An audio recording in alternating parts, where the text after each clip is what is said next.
the command of General Eisenhower, Allied naval forces, supported by strong air forces, began landing Allied armies this morning on the northern coast of France. In the fields and forests of Normandy, France, early on the morning of June 6, 1944, Americans were on the ground. These Americans had never seen combat and had just a year before been on their way to college and married life. However, one man had put all these lives on hold. That one man was Adolf Hitler.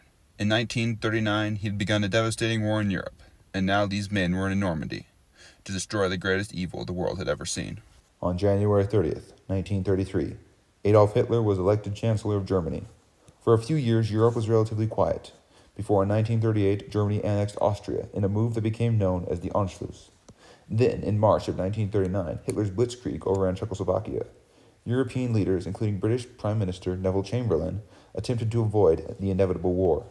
The decision was reached that if Hitler invaded another country, war would begin. On September 1st, Hitler did just that with the invasion of Poland. War was declared that day. From that point, Hitler went on to completely overrun Denmark, Norway, Luxembourg, Holland, and Belgium. Then, on June 22nd of 1940, France capitulated to the Nazis. Ever since America had entered World War II, they had been planning for this day, the day when the long-awaited liberation of Europe could commence.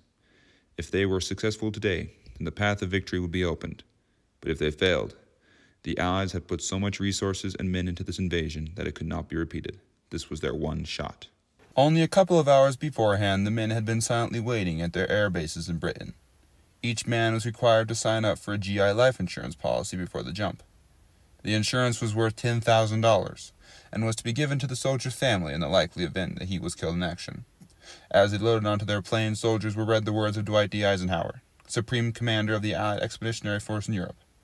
"Tonight is the night of nights. May God be with each of you fine soldiers, sailors, and airmen of the Allied Expeditionary Force. You are about to embark upon the great crusade, towards which we have striven these many months. The eyes of the world are upon you. Good luck. And let us all beseech the blessing of Almighty God upon this great and noble undertaking." The American paratroopers were outfitted with the finest equipment available. The M1942 paratrooper uniform and M1 helmet made up the soldiers' gear. However, their most important piece of equipment was their weapon. The majority of men were equipped with the M1 Garand, a semi-automatic rifle developed by John Garand in 1932. It fired a .30-06 bullet and was liked by most soldiers. General George S. Patton himself wrote, "In my opinion, the M1 rifle is the greatest battle implement ever devised." Some soldiers carried a similar weapon, the M1 carbine. A few of the paratroopers were equipped with the Thompson submachine gun, developed by John T. Thompson in 1917. It was first destined for the trenches of World War I. However, the weapon was not ready in time. It fired the .45 caliber bullet at around 900 rounds per minute. The Colt 1911 was a standard sidearm of the U.S. military through World War I, World War II, the Korean War, and Vietnam. It had a 7-round magazine and fired the .45 caliber bullet. Designed in the late 1890s by John Browning, it was a capable firearm that served the U.S. military longer than any other weapon in history, surpassed only by the M2 Browning. The plane ride over the English Channel was thick with tension. The troops had been given air sickness pills, which made them drowsy.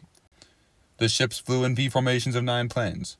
Below them, 6,000 Allied ships churned up the water on their way to France.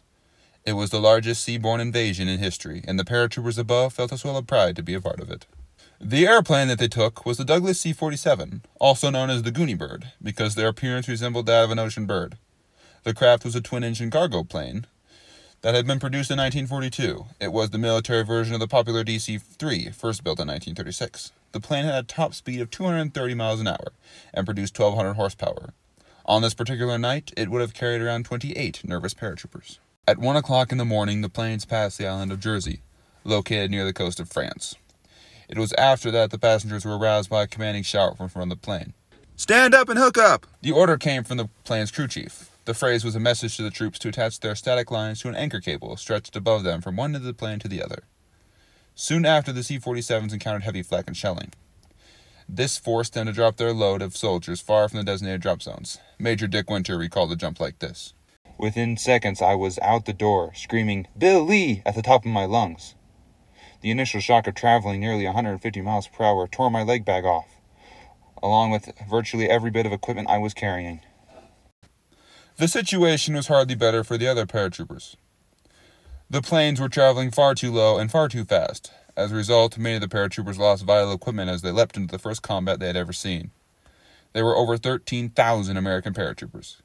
Of those brave men, 2,500 would not return. It was pitch dark.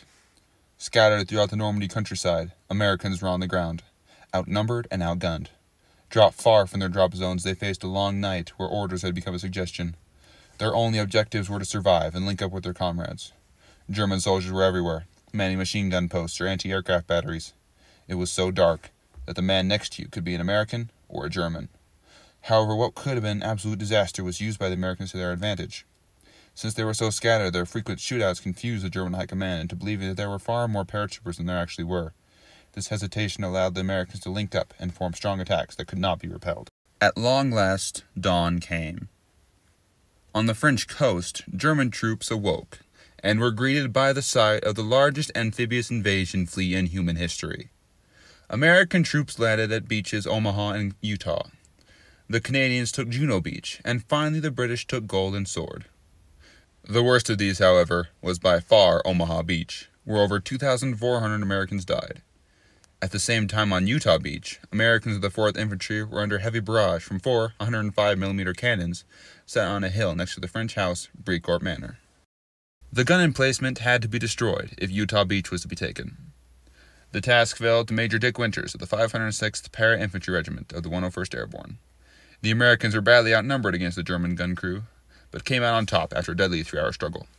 After finally capturing the cannons, they used TNT and hand grenades to destroy the guns.